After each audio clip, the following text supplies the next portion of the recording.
बिस्मिल्लाहिर्रहमानिर्रहीम। इब्तदा है रब जलील के उस बाबरकत नाम से जो दिलों के भेद बेहतर जानता है। नाजरीन, आपका मेज़बान राना ज़फ़र फ़ानी और उसकी सारी टीम एक नई हॉट स्टोरी के साथ आपकी खिदमत में हाज़िर। नाजरीन, इस वक्त आपने टेलीविज़न स्क्रीन्स पर देखा पाकिस्तानी सारा electronics media, print media, social media इस वक्त भरा हुआ है हमारे सियासतदानों के कुछ लेन देन के ऊपर। नाजरीन, सेनेट का इलेक्शन बिल्कुल सर पर खड़ा है और सारी हमारी जो पार्टीज़ हैं, सियासी पार्टीज़, वो इस वक्त सरगर्म। हमारी जो जितनी भी सियासी पार्टीज़ हैं वो इस वक्त बड़े जोश जज्बे में हैं और सेनेट के इलेक्शन की तैयारी कर रहे हैं। नाजरीन, आजकल कुछ वीडियोस मुख्तलिफ टीवी चैनल्स पर चल रही हैं जिसका बड़ा चर्चा है, बड़ा शोर है, बहुत बातें हो रही हैं पाकिस्तान और पूरी दुनिया में भी। जहाँ जहाँ वीडियो देखी जा रही है पाकिस्तान की सियासत और उसके अंदर होने वाले घपलों की गुफ्तगू हो रही है। नाज़रीन, आपने देखा कुछ हमारे सेनेटर्स जो माजी में निकाले गए तहरीके इंसाफ से, उनकी कुछ वीडियोस मंजर आम पर आई हैं कि एक ड्राइंग रूम में वो बैठे हुए और उनके सामने नोटों की बड़ी बड़ी गठियाँ पड़ी हुई हैं और वो रिश्वत के तौर पर दी जा रही हैं या वैसे दी जा रही हैं या तरक्याती कामों के लिए दी जा रही हैं। ये नाज़रीन वो जानते हैं या रब जानता है या देने वाला या लेने वाला जानता है। नाज़रीन, हमारा काम है आवाम तक हक़ाइक़ पहुँचाना, हमारा काम है आवाम को बताना और सियासतदानों का काम है इसकी सारी तरदीद करें। कुछ टेलीविज़न स्क्रीन्स पर मैंने प्रोग्राम्स भी देखे जो वहाँ पर मौजूद लोग पैसा वसूल कर रहे थे, उन्होंने कुछ अपनी तरदीद की इस वीडियो के बारे में और कहा कि ये हम नहीं हैं, ये एडिटिंग में ऐसा हुआ है। इस तरह नहीं होता। वीडियो में आप शॉट इधर का उधर लगा सकते हैं लेकिन चेहरे आप कैसे बदल सकते हैं, मुझे कोई साइंस समझ नहीं आती। कि बाद में अक्सर मौलवी कवि की तरह लोग कहते हैं ये मैं नहीं, मेरा कोई हम शक्ल बैठा हुआ है। तो नाजरीन, इतने हम शक्ल पाकिस्तान में ही बार बार पैदा हो रहे हैं, ये बहुत सोचने वाली बात है।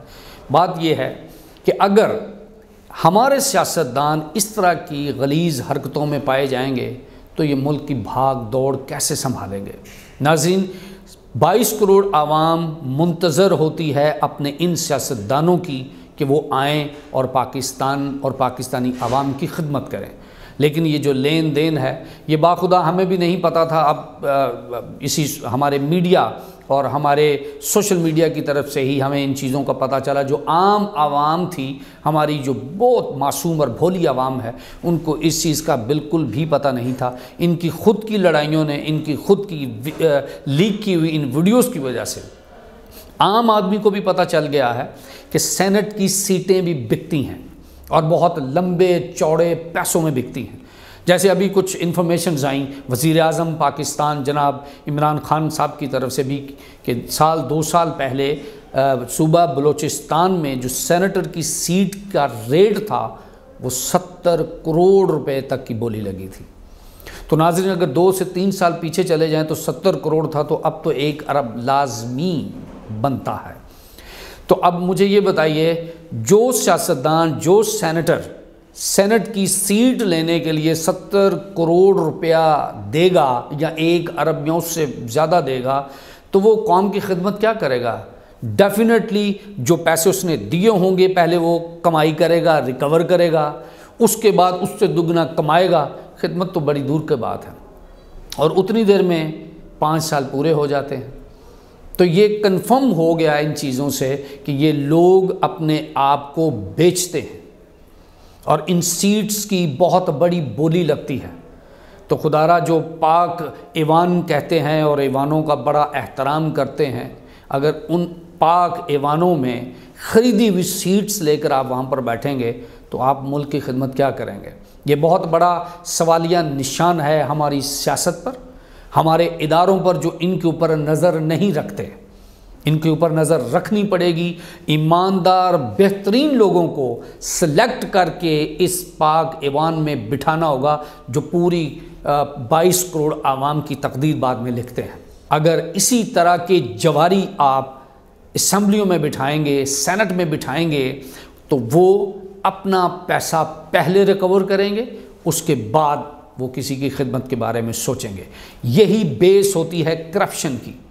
اور خان صاحب آپ سے بھی یہ ریکویسٹ ہے کہ آپ کی گورنمنٹ اسی وجہ سے وجود میں آئی تھی کہ پبلک نے آپ کے اوپر بھروسہ کیا تھا، اعتماد کیا تھا کہ آپ ایسے لوگوں کی نشاندہی کریں گے اور ان کو پکڑ کر کیفرے کرداغ تک پہنچائیں گے۔ ابھی تک تو ہمیں کوئی اس طرح کی تبدیلی نہیں نظر آئی کہ آپ نے کسی لوگوں کو پکڑا ہو، ان سے ریکوری کی ہو۔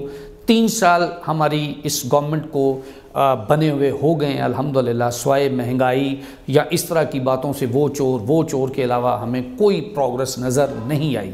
آپ کی حکومت اسی وجہ سے وجود میں آئی تھی کہ آپ ان لوگوں سے لوٹا ہوا مال پاکستان میں لے کر آئیں گے۔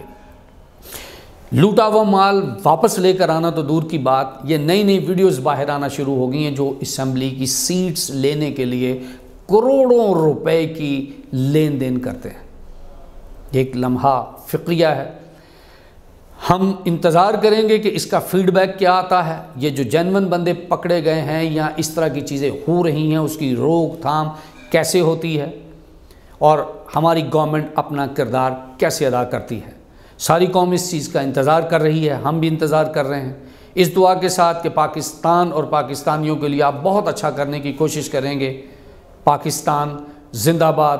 رانا ظفر فانی اور اس کی ساری ٹیم کو اجازت۔ خدا حافظ۔